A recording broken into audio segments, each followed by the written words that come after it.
بسم الله الرحمن الرحيم. اللهم صل على محمد وآل محمد وعجل فرجهم. عن أبي عبد الله عليه السلام قال: إذا فشت أربعة ظهرت أربعة. امام صادق علیه السلام نه روایت ده چې کله معاشره کې څلور شیان ظاهر شي،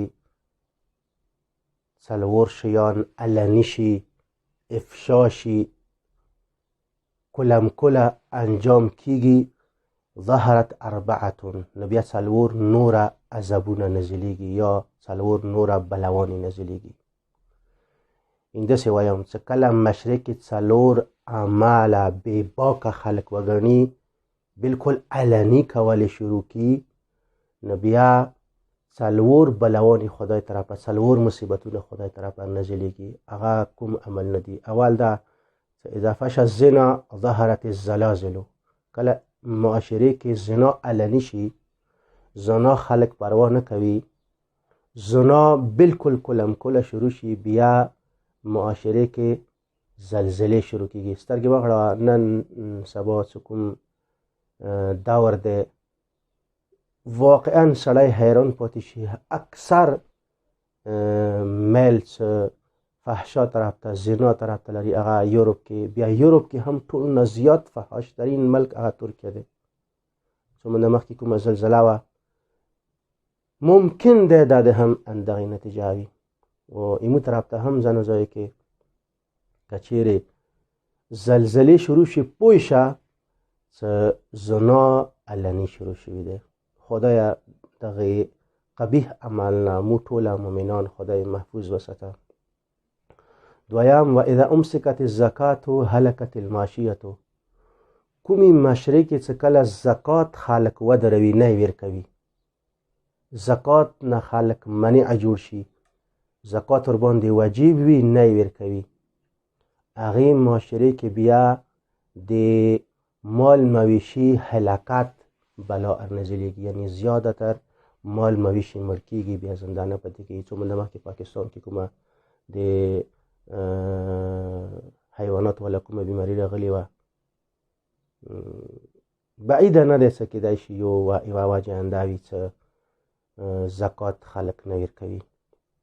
دریم چې کوم دی: و اذا جار الحکام فی القضاء امسک القطر من السماء. چې کله حکام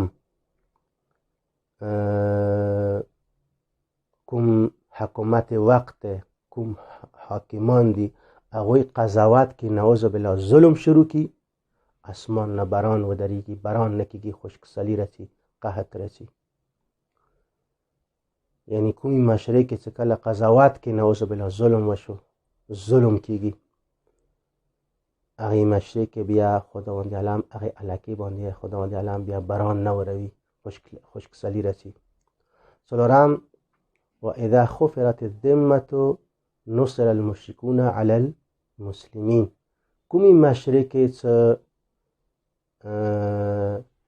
ذمي، کافر ذمي چې کوم دي، چې کوم د مسلمانو ملک اوسیږي، ټیکس باندې ټیکس ورکوي، هغه که چیرې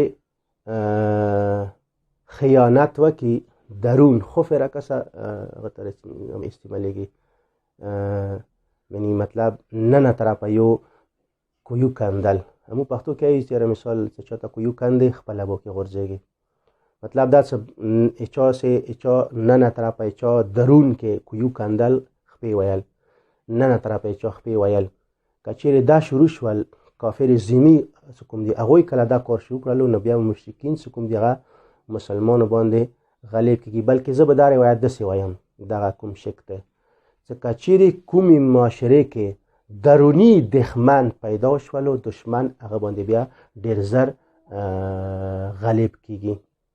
نو ایمو پرچنار هم اکثر چې مو ضربه خورو، مو الحمدلله ایمو کوم جوانان دي مؤمن و غیور جوان، هغه مرچې کې چانه پاتې نه دي، هغه علمی میدان کې چانه پاتې نه دي، هغه هر یو میدان کې هغه نن سبا که زه دا وایم چې سوشل میډیا دور دی، هم هغه اواز اوچتولی کې چانه کم نه دي.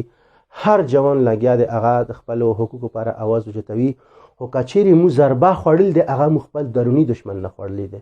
نن کوم منافق موجود دی، دشمن موجود دی، هغه ولو خپل ظاهري تشیع لباس ویلی نوي چولی، خو که چیرې هغه دشمن پر کار کوي، هغه د قوم و د ملت جاسوسي کوي، هغه څه کوم دی کار مغه خرپوي.